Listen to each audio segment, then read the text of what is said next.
waaw. très bien am na benn émission également ba nga xam ne honorable député Cheikh Bara Ndiaye mi ko doon dem fële ci benn télé benn site internet. bu ko tudd tur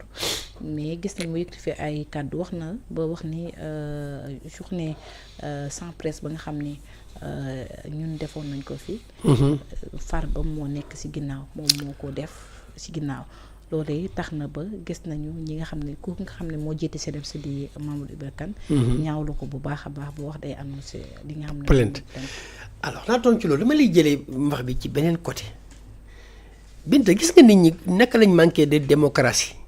il suffit ñu wax ci ñoom lu ndaw lan lay wax dama lay porter pourtant suñu xëyee ñoom à longueur de journée à commencer ci Maïmouna Ndour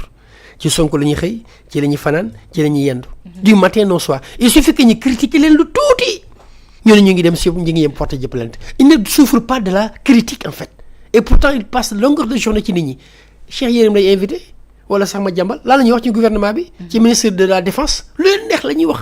il suffit ñu wax leen benn baat ñi kaas li ma ci wax ci loolu nag mooy est-ce que Farba ko financé man mënuma ko prouver ndax awma preuve yi waaye ci li ma mën a jàpp dafay tey sama xel Binta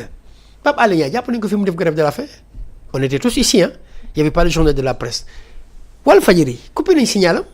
vous n'étiez pas ici au Sénégal est-ce que journée de la presse taxaw nañ moom am na fi te pourtant taxutoon ñooñu def ko ça veut dire qu'il y a deux poids deux mesures li jar a xeex su jotee ñoom duñ ko def et puis Macky Sall nekk na fi 12 ans man Mamadou Ibra Kane mosuma koon dégg mu engagé wu nii mag may mën a ndur ci xeex bi nii jamais ils étaient à fond. mais jàpp nañu aussi lu waral ñu engagé wu ci xeex bi. comme lan parce que dañ doon contester li nga xam ne moom moo di ay attaque wala peut-être lañ leen di gund xatal li nga xam ne moo di presse bi. loolu bundu xatal fay sa impôt. voilà mooy le 13 août bi loolu waraloon ñu def. ah non mais Binta ñoom déjà loolu ça n'a rien à voir ak mbirum Farba Ngom ci lu ñu wax. Binta suñu waxantee dëgg te yàlla tax presse bi ñu leen toppoon mooy fay leen impôt xeex mais fay impôt lañ leen doon wax fay impôt lañ leen sant pour ñu def ko cotisation yi nga cotisé maa toog Birame Ndour kenn nettali ma ko mu ne prélèvement yi mu doon def ci personnel bi au lieu ñu dem verser ko dañ ko utiliser à d'autres fonds détournement de fonds la tudd loo waroon dem ci personnel impôt nga détourné ko mënoon leen ci porter plainte ils ne l'ont pas fait donc ñu amul lu ñu wax ci loolu est-ce que loolu jaroon nañu journée sans presse je ne le pense pas journée sans presse arme mooy lan sa sànni tàccu mais sànni tàccu nekkul da nga koy joxe kii premier prix rek départ da nga joxe déedéet da ngay dem ba ci biir xool lu tax nga war ko def man bañu ma presse xeex bañu ma nga réclamer sa droit mais avec des armes proportionnelles pour man le sommet mooy journée sans presse pour man c'était pas fondé ça ne se justifiait pas on l'a fait 3 mois après l'avènement de Pastef au pouvoir c'est trop tôt alors que Macky était là pendant 12 ans yooyu tamit aussi lu ñuy wax aussi mën nañ ci bàyyi comme lan maanaam journée sans presse bi ñoo ngi ko defoon le 13 août oui te ki nga xam ne moom moo def Farba Ngom ñoo ngi ko jàppoon mois de février d'accord na yow da nga foog pour organiser affaire bi da ngay dugg kaso pour def ko je vais pas rentrer dans le secret xaw ma nu mu demee mais nit mën na toog ci biti organiser lépp Farba tout le monde savait qu'il était très puissant au Sénégal soo xoolee journée ni ñuy bindee seen titre su ma ko lii damay ree y a trop de ressemblance mais tant Macky lañ mën a wax supposé dafa amoon doole mais du régime bon écoutez je ne pense pas que ne seen pouvoir war na mu fi mën a jeex en moins de 3 ans je ne le pense pas c'est des gens qui étaient très puissants avec un réseau avec un système c'est un ensemble soxna si est-ce que moo ko def defu ko man mënuma ci àddu parce que nekkul lu ma leer mais ci li ma mën a wax man ci li ma mën a gis mooy su may lire journaux yi fii Sénégal damay xaw a ree des fois parfois même c'est rigolant da ngay xool journaux yoo xam ne les mêmes titres ñooy génn parfois même da ngay naan est-ce que passé wuñ sax le mot pour les mêmes titres forcément da ngay njort ne est-ce qu'il y a pas quelqu'un derrière barki dama la ñu toog fii wax naa ne presse bi mënatul tenir yow journal parce que duñ ko jëndati man kéwala moo may envoyé sama revue de presse ci lay xool ça fait des années jënduma journal bi et bëri na ci ay morom nu ñuy def pour fay ko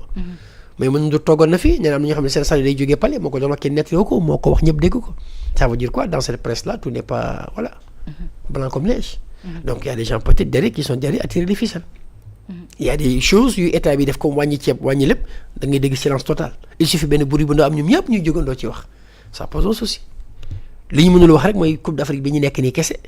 loolu rek moo leen ci mën a tere wax leneen mais sinon ko ñoom ñëpp moom la ñuy tiitre waat sa xel day tey su boobaa Farba Ngom pourquoi il mobilise tant et son avocat l'avait dit su Farba daanu ñëpp daanu ce sont les paroles de son avocat moo ko waxoon kenn wax ko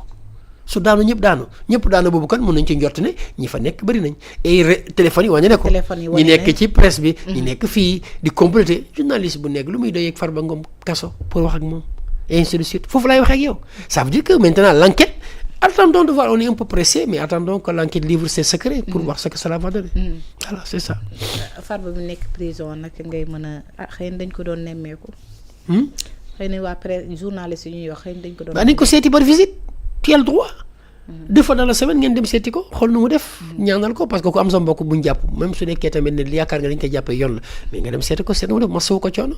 loolu yëfu jullit la te lu baax la. mais li warul yoon nag mooy transfert xamaguñ ne transfert yi. on verra ça c'est l'enquête Binta. yaa gis affaire enquête bi dëgg rek a neex yàlla ku ci bëgg a màndu ca ragal yàlla da ngay xaar ba enquête bi génn li loo ci wax rek da ngay wax loo xam ne leerul la.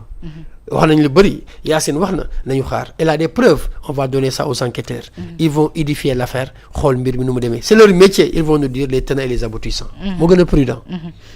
ci loolu aussi ci wàllum yoon ba tey gis nañu ki nga xam moo di Karim Xrum Xax dañ ko tegoon loxo di barki démb. ci dañ ko doon toppee nag moom moo di bokk ci manifestation ba nga xam ne autorisé wuñu ko. ci tey lañ ko doon àtte. yàggul dara lañ ko daal di libéré. nag noo ko gisee ndax neen da doon dem jàppale ji à des handicapés. oui c'est vrai Karim moi je ne le comprends pas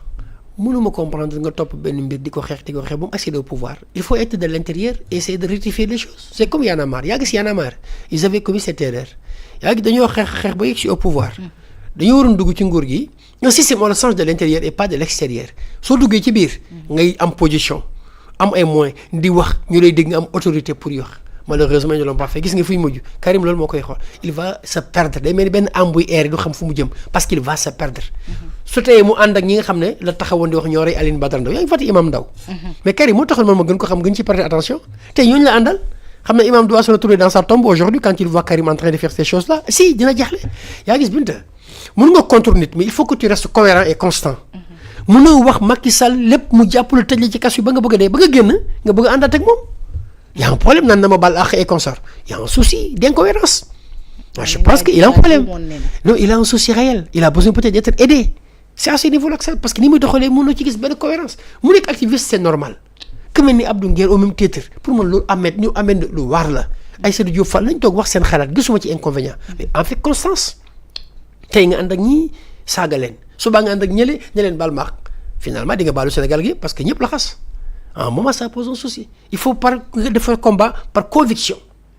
et surtout nga bàyyi ci xel li ngay def sa diggante ak yàlla xurum xaq la wax al aq muy dëgg li muy def kan moo ci gis dëgg c'est plus il faut tàppale ak yéen kenn xamul lay nekk kenn xamul ci lu muy dugg su tey yi nga saaga ñi subaa nga xas ñële dem TFM toog wax lii tu te perds à un moment kenn xamul lan la bëgg mënoo xeex benn mbir ba mu yegg si nga bëgg a taxawaat waxaat le contraire c'est comme ravaler ses vomis mais ça c'est incohérent xeexal mais reste cohérent te gisuma sax lu tax nga war a mën a critiquer ñi ci en moins de 2 ans de pouvoir waxuma amu ci droit mais ne ànd ak ñi mu ko doon defal mu logique nan la mën a ànd ak APR logiqueul nu ñuy ànd ak ñeneen waa mu nekk parce que ñu leen xas dem naan baaxu leen def ngeen lii am ndaw mais gis nañ ñi nga xam ne également ñoom ñoo doon ŋaññ Macky ma doon ŋaññ APR seen doxalin seen taxawaay dem ba jàpp nañ ne Macky moo leen tere ñu bokk ci élection yi ku ci benn